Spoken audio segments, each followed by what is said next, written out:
Good afternoon. This is All India Radio and I am Valsa Williams with the Midday News.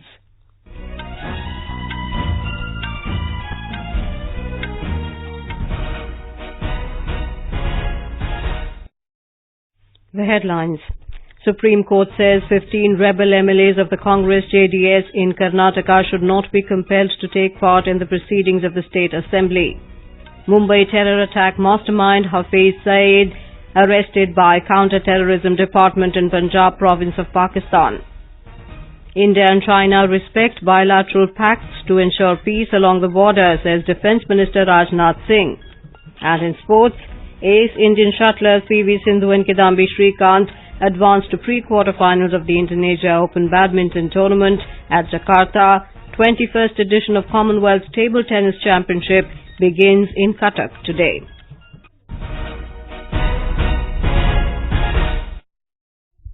The Supreme Court today directed that the 15 rebel MLAs of the Congress JDS coalition in Karnataka should not be compelled to take part in the proceedings of the State Assembly. The Assembly is slated to decide on the confidence motion moved by the H.D. Kumaraswamy-led government in the state tomorrow. A bench headed by Chief Justice Ranjan Gogoi also said Assembly Speaker K.R. Ramesh Kumar was free to decide on the resignations of the rebel legislators within the time frame decided by him. The court said the Speaker's decision be put before it. Reacting to the judgment, Speaker K.R. Ramesh Kumar said he will take a decision that in no way will go contrary to the Constitution, the court and the Lokpal. The BJP has welcomed the verdict. Party General Secretary Muralidhar Rao said in a tweet that the Apex Court, while accepting the Assembly Speaker as the authority to decide the resignation issue, has clearly directed him to do it fast without delay. Mr. Rao said there is no question of disqualification now. BJP State President B.S. Yediyurappa said it is a victory of the Constitution and democracy and a moral victory for the rebel MLAs. Supreme Court has given very good verdict. All 15 MLAs, those who have resigned, they can't issue any whip and there is no condition to attend the Vidhan Sabha. That means Kumaraswamy lost his mandate. It is a victory of Constitution and democracy. Mumbai terror attack mastermind and Jamaat-ud-Dawa JUD chief Hafiz Saeed was arrested today by the Counter-Terrorism Department of Pakistan's Punjab province.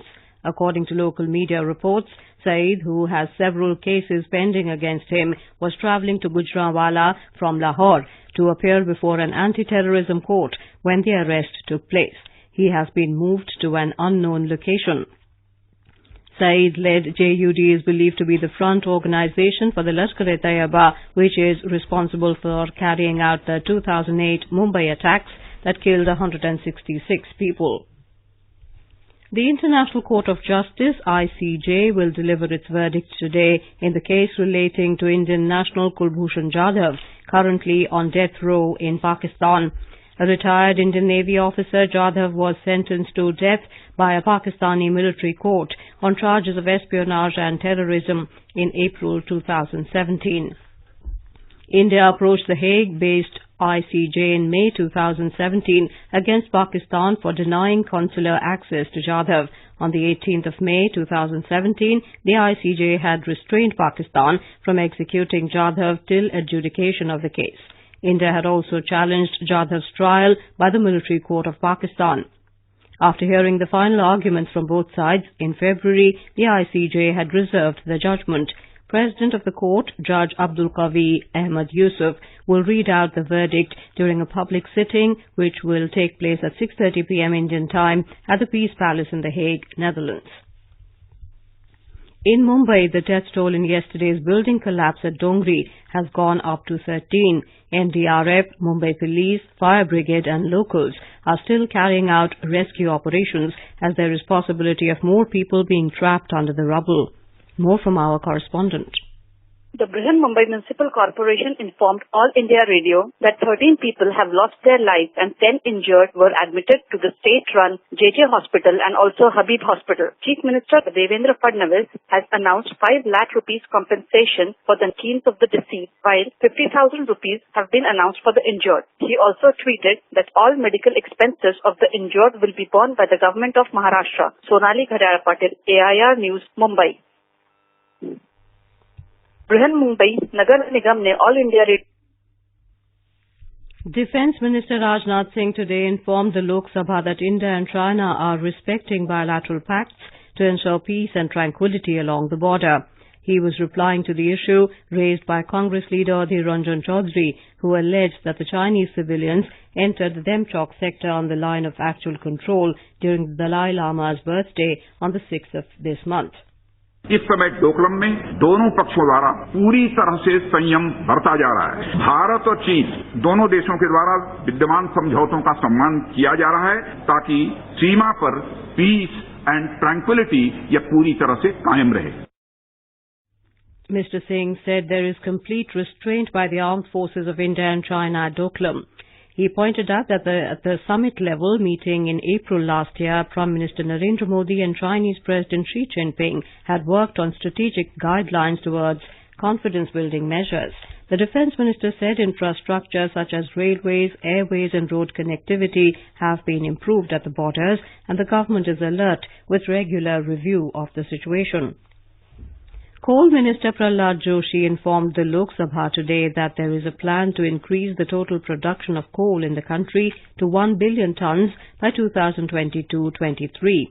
Mr. Joshi said the gap between demand and supply of coal cannot be bridged completely as there is insufficient domestic availability of coking coal.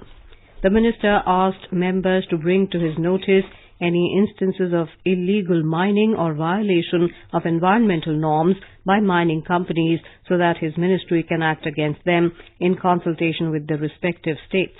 He further added that 14 dedicated corridors are being developed for the transportation of coal and plans are being made to improve transportation of coal through conveyor belts.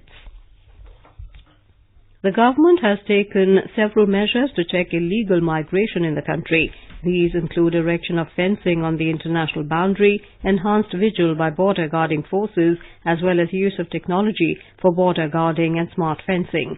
This was stated by Minister of State for Home, Nityanand Rai, in a written reply in the Rajya Sabha today. He said the National Register of Citizens, NRC, in Assam will be published as per the direction of the Supreme Court. Replying to supplementaries on NRC-like register in other parts of the country, Home Minister Amit Shah said illegal migrants and infiltrators in any part of the country will be identified and deported. This is All India Radio giving you the news. For quick news updates, follow us on Twitter at AIR News Alerts.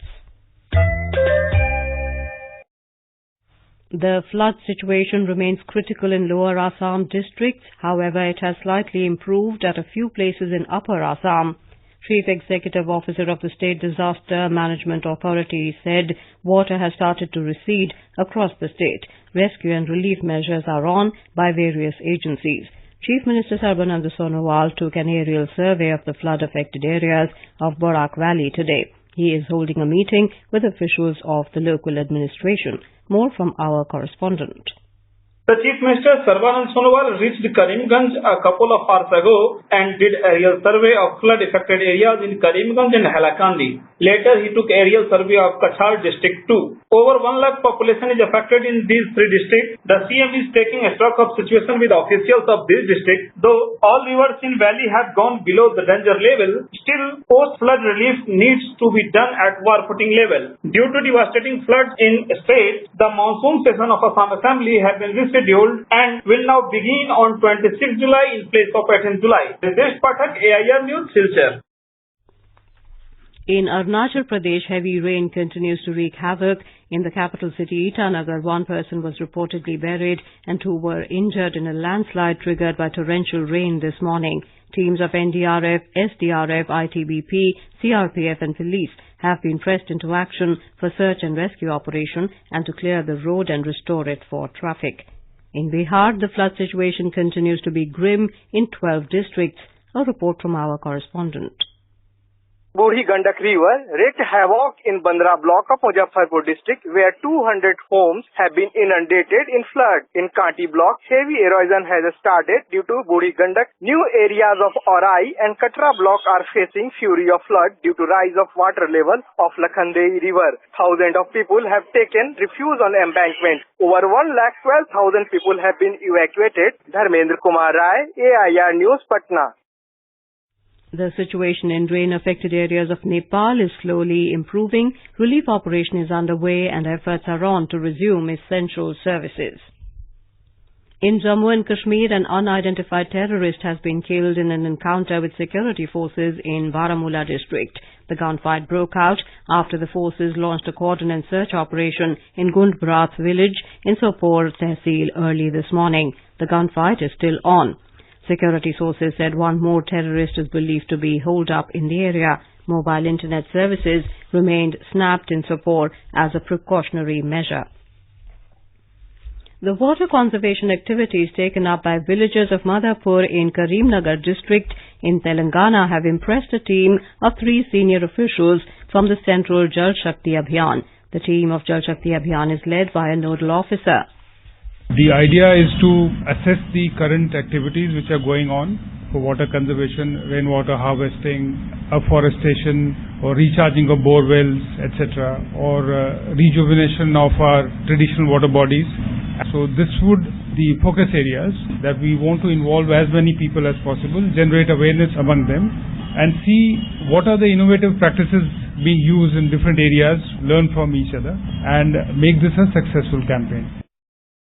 A 3-day public awareness campaign to accelerate vector control measures got underway in Delhi today. The campaign aims to sensitize and mobilize the community on measures for prevention and control of vector-borne diseases like malaria, dengue and chikungunya. Health Minister Dr. Harshvardhan today visited Hauz Khas area, including schools and resident welfare associations, and inspected domestic breeding of mosquitoes. The minister said this is for the first time that 3 governments, national, state and local bodies will converge in their efforts to mobilize the community for a public health activity. The United States has slapped sanctions against Myanmar's chief of military and 3 other top officers for gross human rights violations, including killing of Rohingya Muslims. Following the sanctions, Army Chief May Aung Hlaing and the others, along with their immediate family members, have been banned from entering the United States. Secretary of State Mike Pompeo said U.S. is the first government to publicly take action with respect to the most senior leadership of the Burmese military. He also said the ethnic cleansing of Rohingyas is an example of the continued and severe lack of accountability of the military and its top leadership. Ace Indian shuttlers PV Sindhu and Kidambi Srikanth today advanced to the pre-quarterfinals of the Indonesia Open Badminton tournament at Jakarta. In women's singles, Sindhu, seeded 5th, came back from a game behind to beat Japan's Aya Ohori 11-21, 21-15, 21-15. In men's singles, 8th placed Srikanth defeated another Japanese, Kenta Nishimoto, in straight games 21-14, 21-13. B. Sai Praneeth, however, bowed out after losing to Wong Wing Ki of Hong Kong 15-21, 21-13, 10-21. H.S. Pranoy is the other Indian who will be looking to book a berth in the singles second round today. The mixed doubles pair of Ashwini Ponnappa and Satvik Sairaj Ranki Reddy and the men's doubles duo of Manu Atri and B. Sumit Reddy will also be seen in action. Odisha Governor Professor Ganeshi Lal opened the 21st edition of Commonwealth Table Tennis Championship at the Jawaharlal Indoor Stadium in Cuttack this morning. The event will witness the top players from India, Australia, England, Malaysia, Scotland and Singapore, among other nations, competing for coveted titles. The tournament will conclude on Monday. And now, before we end the bulletin, the headlines once again.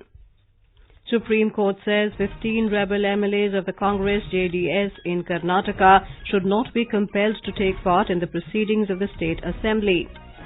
Mumbai terror attack mastermind Hafiz Saeed arrested by Counter-Terrorism Department in Punjab province of Pakistan.